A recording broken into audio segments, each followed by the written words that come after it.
everyone, and welcome to another episode of Culture Diaries. My name is Wana, of course, and today on the show, my guest is an incredible visual artist. Her name is Nengi Omuku. Welcome, Nengi. Hi, welcome. Thank you for talking. Thank you for having me. And your space is beautiful. I love this space. I wish I could just come and just like work here as my office.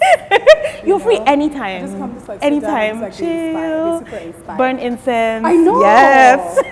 Seriously, thank you so much for having me. I mean, I feel like with you, I need to go back a little bit with your career. Yeah. Because, you know, the people need to know. You went to Slade School of Arts, right? Yeah. Typical, you know, like, I mean, when we think about Nigerian families, you know, Africans, you have to be, you know, there are a few occupations, you know, doctor, lawyer, accountant, engineer, or family disgrace. Basically. But you've always talked about the fact that your family has always been super supportive of your career. Absolutely, from day one. When was the moment that they noticed that you were going to be an artist? Well, I was 11. I just got into secondary school. And I was in my first art class, noticed I wanted to be an artist, called my parents, and was like, this is what I'm doing, guys. And so my mom was very, and my dad, both of them were very supportive. And my mom got me to meet this super famous Nigerian artist, Kolade Oshinuwa. And she took me to his studio and took some of my sketches to his studio and asked him what he thought. And he was just like, these are incredible. She has very strong lines. Yeah. And so he tried to inspire me by giving me some of his brushes and, you know, and his paints. And so I sort of like left, because I was reading about him in school. He was like in my textbooks. So to get validation from this kind of textbooks? Yeah, Kolade Oshinuwa was already in those books. Okay. So to get validation from him was like, for me, everything. So yeah, they were supportive from the very beginning. And then I did this other art competition and won this award where I got to meet the Queen of England. So so my parents were like, yeah, there's no more discussing anything. So how old were you at this point when you I think I was 16. Okay. It was like a national art competition. And it was like organized by the British Council. Okay. And so at the end, they were like, oh, by the way, the Queen will be presenting the first prize. And so I was like, oh, okay, added plus, you know, why not? So that was encouraging as well. You know, getting the Queen asking you why you want to study arts and things like this, it was everything. So then from there, I went to the Slade, and my parents, you know, sponsored the whole thing. Yeah. And so what did Slade do for you? Because, I mean, it's a renowned art school. Absolutely. And oftentimes when people go to those sorts of spaces, one or two things happen. Either it reinforces or affirms them, or sometimes it just breaks them completely. Absolutely. Because of the sort of the level of talent, competition, and sometimes if you don't feel certain about who you are, what you want to be, you kind of feel so out of place. So what was it for you? Yeah. So when I did my A-levels, after my A-levels, typically you're supposed to do a foundation before you go into art school to sort of mentally prepare you for the difference between a very taught program and self-learning almost. Yeah. But I didn't. So I just went straight into Slade. So the first year was so difficult for me. I didn't understand what was going on. We sort of like walked into the space and every artist just sort of had their corner and they treated you as an artist in your own right from the beginning. So, you know, was that intimidating? It was, you know, I think I only made one piece in my whole first year because I was just like, yeah, there's nobody teaching us how to paint. There's no like how to use oils, you know, all these things. And I entered with the entire sculpture portfolio, but I wanted to paint. So the first year was very difficult, like I nearly failed. And then the second year I sort of started finding my voice.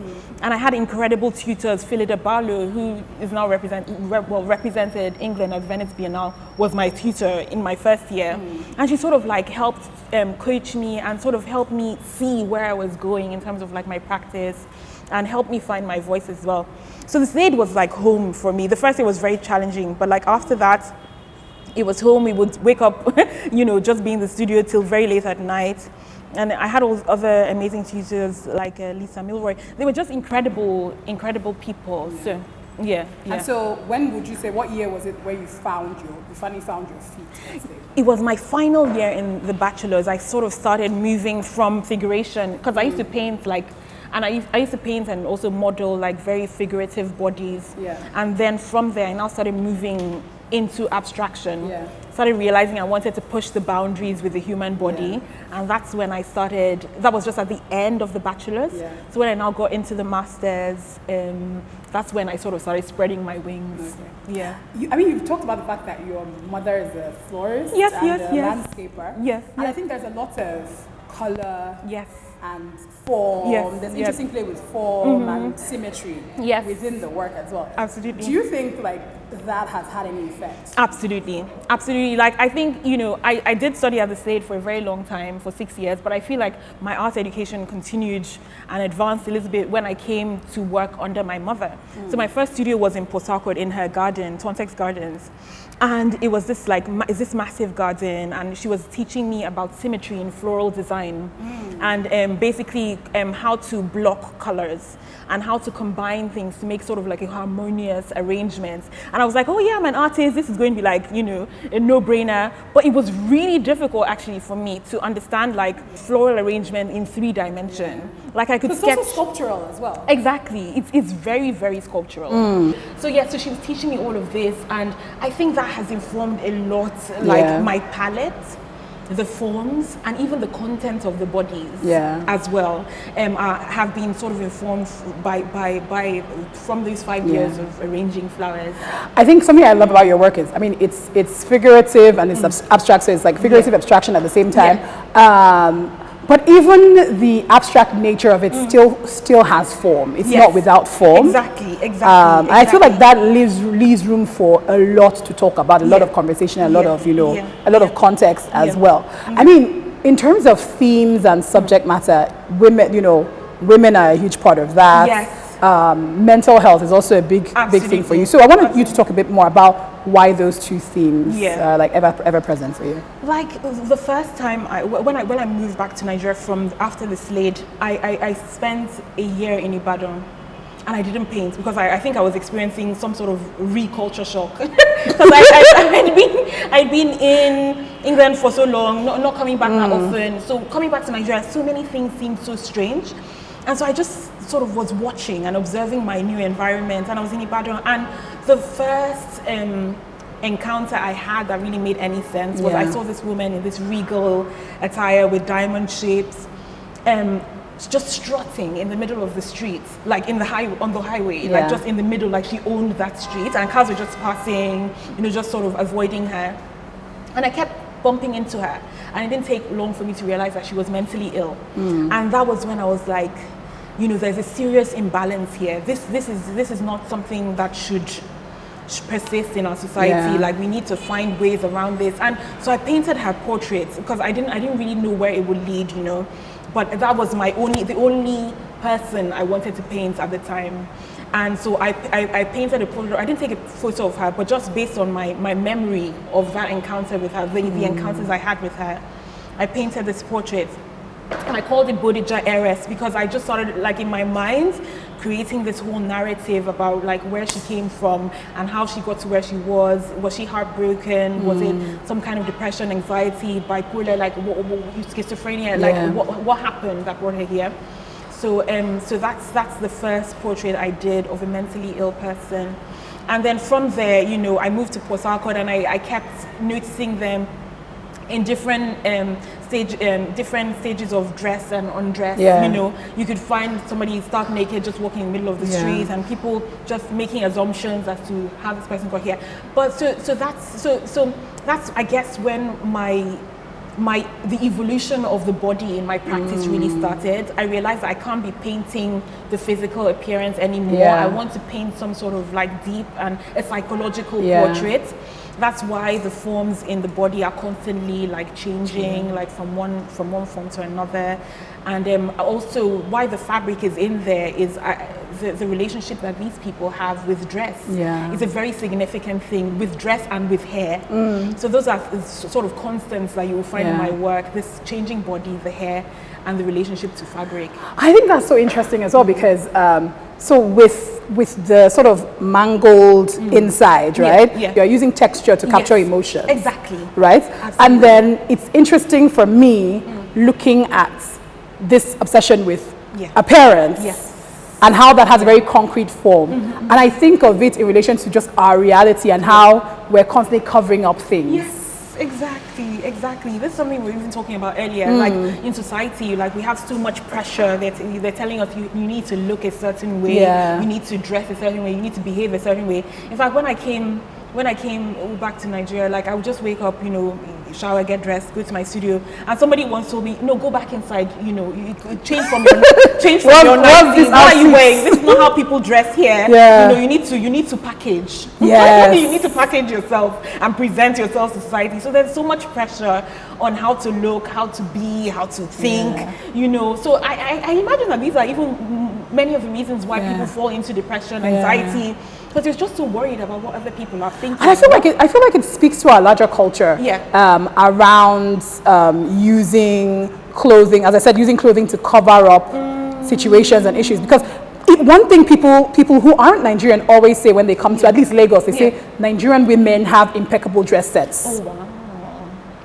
Where, like, we take clothing very seriously. We do, absolutely. You know, I mean, just look at us on a weekend going to wedding. Even if you are poor, you need to make sure, like money cannot be the issue, you know.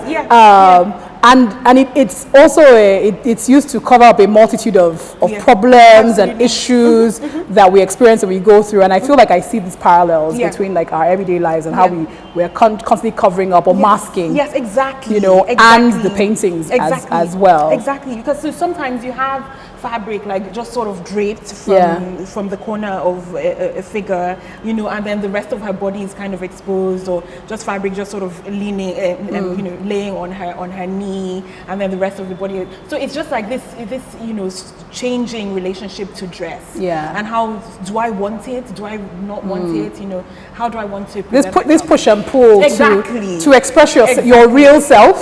But sometimes maybe not. Exactly. At the same time. Do you feel like Nigeria gave context to your work? Absolutely. Because I'm thinking about, like, you know, a lot of how your work with the abstraction of before and now how it's having more meat and the images are even more busy. Exactly. Well. So I started at some point I was seeing these women on the street. Like I would see a woman surrounded by all her things, sitting on the middle of the street, and it's just like, you know, that this is the entirety of this woman's earthly possessions just displayed in front of her. And for example, that painting, the yellow one, you know, is an abstract representation of that moment when I saw that woman with all these things. But then I said to myself, outside of me talking about what inspired this painting, the viewer might not know exactly where it came from. So I realized I needed to bring the body in some sort of loose way back to sort of give form to the abstraction, so that people can loosely relate and sort of go in and out of that relationship with the body and find ways to also see themselves in the body.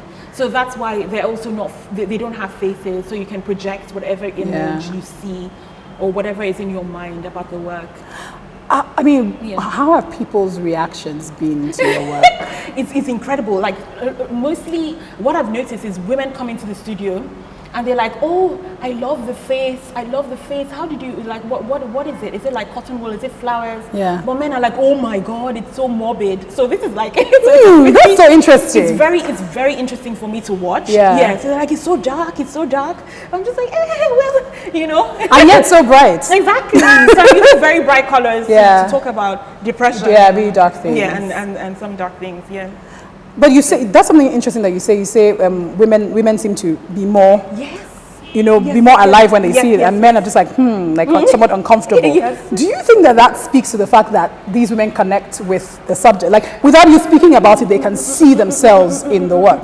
Yeah, I think, I would hope so, because so I had a couple of lawyers, because there's a law firm just underneath, and they came into the space, and I was a bit tentative, like I was wondering like how they would react to it. And when the woman just sort of expressed herself in this way, I was just like, oh my gosh, she sees it. And this is not somebody that has like encounters art like constantly, you know, she goes into work, you know, writes papers or whatever, and you know, so coming to see this sort of very sort of abstract work, you know, I was very excited that she could connect with it in some kind of way, and you know, feel something, some sort of like emotion, and I was happy he was communicating in that kind of way. But you know, I'm sort of trying to see like men's reactions. I guess I need to start painting a couple more men and see how they react. But I guess it's because I'm a woman. I'm painting from experiences, and like when a woman speaks to me about her own experiences, I can empathize in like in some sort of like direct, immediate way.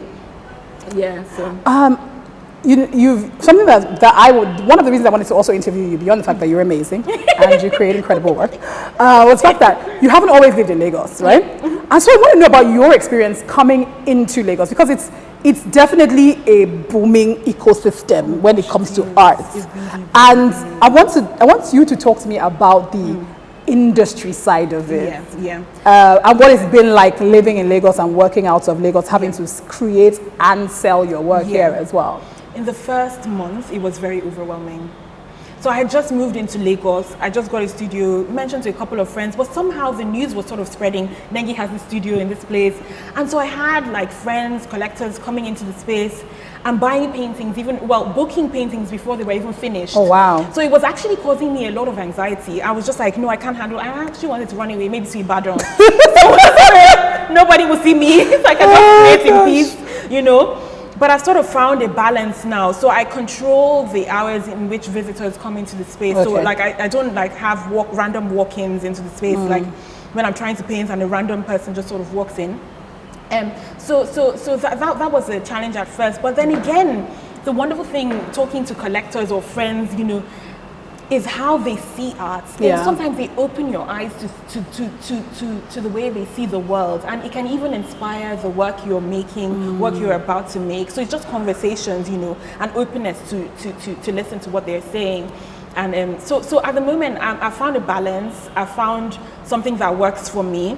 At the moment, I'm just selling work from my studio. But really, why I'm in Lagos is to make a new body of work. I just want to focus on this environment, make a body of work inspired by this space, also inspired by my experiences in England, because I believe that we live in a very global world. Like Lagos is not the entirety of my existence.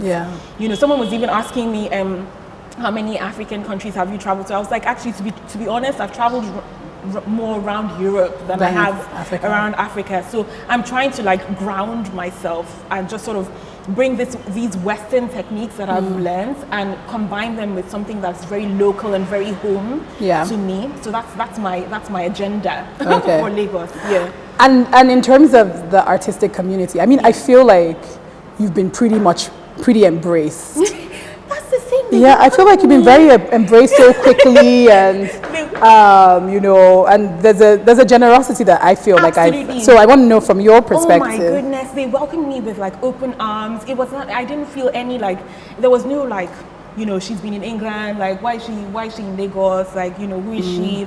Nothing like that. I have had such support from so many people. Victor, you know, has just been like a big brother to me, like, you know, even when I was looking for a house somewhere, he just helped me find a space to stay in, like, you know. So Jide Bello, that's the person I even got the studio from, you know, just people just rallying around and supporting.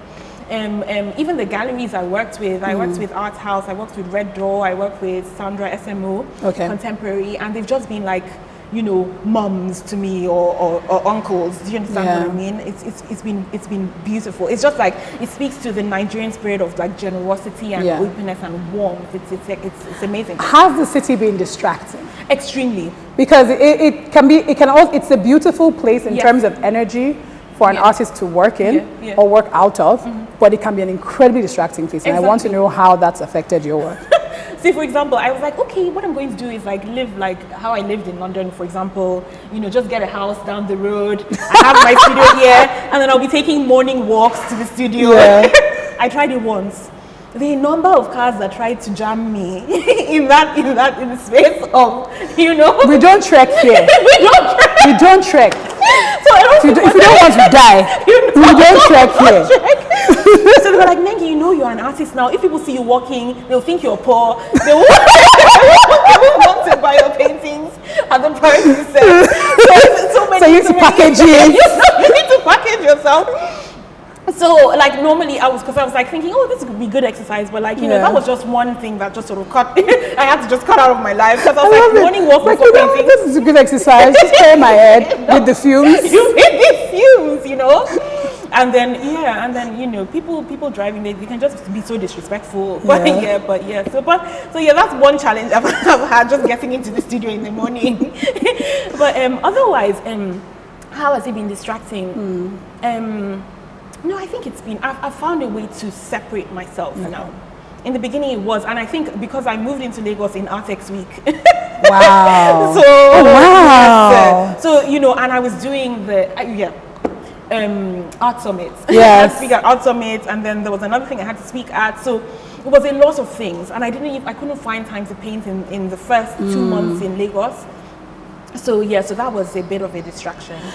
But do you ever feel, because I think sometimes as an artist, this space also forces you into feeling like you need to be constantly producing.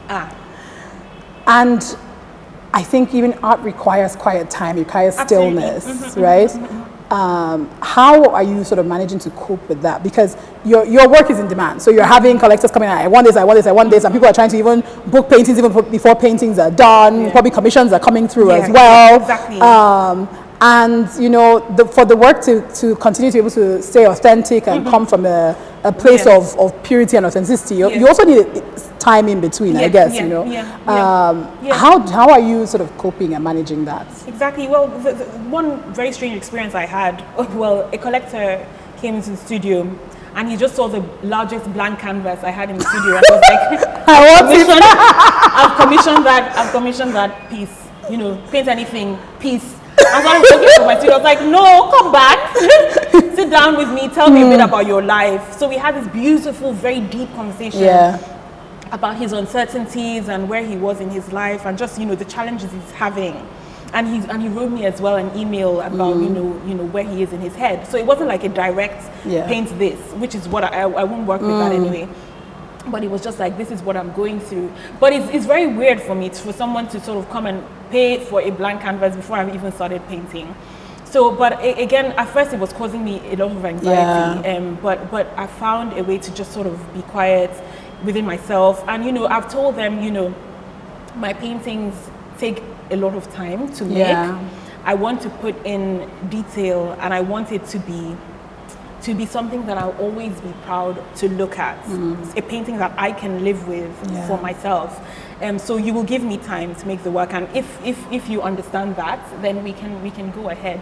So yeah, that's the. I mean, looking at the business now as well, auction houses are now, you know, getting a lot of attention. African art from Africa is also getting global attention as well. And so you can also see that there are a lot of collectors who are just like, we need to grab it now. And we've read stories about artists, especially like in the US, whom had, you know, a lot of their works were bought, got, you know, they were paid highly for. Of course, they don't get that money because it's sold secondary market or whatever. And now their work is not worth as much as it was before. Do those things scare you? Well, that's the thing. Yes, actually, it does. I'll just be very honest with you. Like the business, the art business side of it, actually, it frightens me. In an ideal world, I would find a gallery that I can feel takes care of every single aspect of that. You know, so I don't have to think about that, because all I want to sort of concern myself with is the actual production. I don't want to think about sales. I don't even like selling directly to collectors. I wish there was someone, you know, I was thinking actually of getting a manager or somebody, you know, that can handle all of that, you know, because sometimes people want to say, oh, can we have it for less? You know, I don't want to haggle with because I'm not selling meat. There's no market. Somebody else have that conversation. Let me just be painting happily, you know. So yeah, so that's sort of like, it scares me. It scares me. But I look forward to a time where I don't have to deal with that, and you know, somebody can help me deal with that, the bougie life. I know, we never have the bougie life, right? Hopefully one day. So what in your bougie life, what would you be brewing? Like, you know, you'll be painting, and what would you be gardening? I'll be gardening, you know, I'll be painting, making coffee for people, you know, serving them wine, maybe, you know, listening to music, burning incense. I know. What would be your musical choice? I don't even know really. I'm really into Hillsong at the moment. Okay. Like I play them on repeat. Okay. Like in my studio, it's like to help me keep my sanity. Yeah. So yeah, like because I play the violin. So sorry. Violin. We didn't know that. She paints, sculpts, just flower arrangements, and plays the violin. Wow. Nengi, kill us now. Kill us now. But that's just really a side thing. So like, just, that kind of. So would you have like, say an exhibition and then you're like, you have like a concerto going on? That's actually a very, very good thought. And I have thought about it, like, if there's like a quartet or string quartet or something for the opening. But, I have horrible stage fright. Really? Horrible. It's actually insane. So for now, that wouldn't be happening. We'll see. Maybe in the future. So what are your hopes for your work and the things you want to do with your work? And the places you want it to go into, like, Well, I'm always happy when a collector or a person or a friend comes and they connect with the work and they understand what I'm trying to say. Because there's nothing, because art is essentially communication. You're just trying to communicate with the outside world. It's just you're using a different language. You're not using text, you're not using words. You're using just images. Yeah. So when somebody is able to come in and understand the image that you've put out there and sort of relate, it's like a very deep connection you form with a person. So I just want to continue to have opportunities to create freely, and maybe, create freely and have the work shown in places where, I know the work is going into a safe place, because every work you create is sort of like a child. Yeah. So for example, if a work gets damaged, for example, you're like, oh my goodness, it hurts you in a very, very, so I just want them to go into safe, happy homes, happy spaces, happy museums, and where they can be appreciated and communicate with other people from everywhere. I don't just want to communicate with Black women. Yeah. I want to communicate with Black men, green men, white men, whatever color, I also wondered, in terms of the fact that how your trajectory as an artist, the fact that you've been doing it since you were a kid, right? It was encouraged, you got a chance to get educated in an arts institution as well. Yeah. What effect do you think that had on you as an artist compared to, say, someone who didn't have all the support networks available to them, which is a lot of Nigerians don't have those opportunities. What do you think that did to you in terms of your practice and how it is that you create? Yeah, one thing that I can always say about the Slade is it's the freedom of expression you get. So you come into the space and you're not being taught anything. You're producing, and then people are coming and critiquing to sort of hone your practice and sort of pass it through this needle eye, sort of, so that you sort of refine and refine and refine until you get to that point where you're creating as your mind is intending for you to create. So that was one beautiful thing about the Slade. Even though we weren't being taught, this happened. But another thing was also the theoretical framework. Yeah.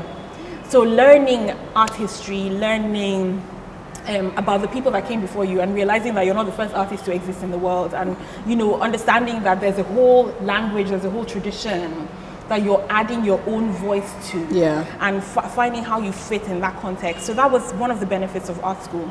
But still, self-taught artists, have their own struggle. Life is teaching them. Life is that needle that they're passing through, and they have their own, their work is valid in that kind of way. Like life is training you in this kind of certain type of way. And both whether taught or not taught, like both forms of art have their place in society, and are valid in their own right.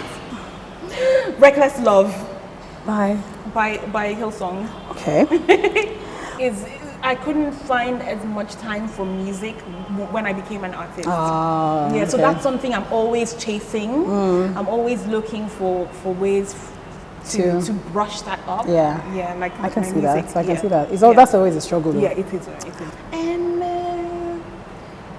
don't be worried about what people think about you. Okay. About me, not to be worried about what people think. That's a good one. A very regular one as well. Oh my gosh! At the moment, I would say pineapple. Why? Because it's sweet and acidic at the same time. Actually, this just makes me feel like eating a pineapple. I feel like it can impact the world, and then actual people need to make that change happen. It can just be a sort of a channel for something to be said. Okay. But then we have to, as human beings, sit up and make those changes happen. Thank you, Nengi, for having me on the show.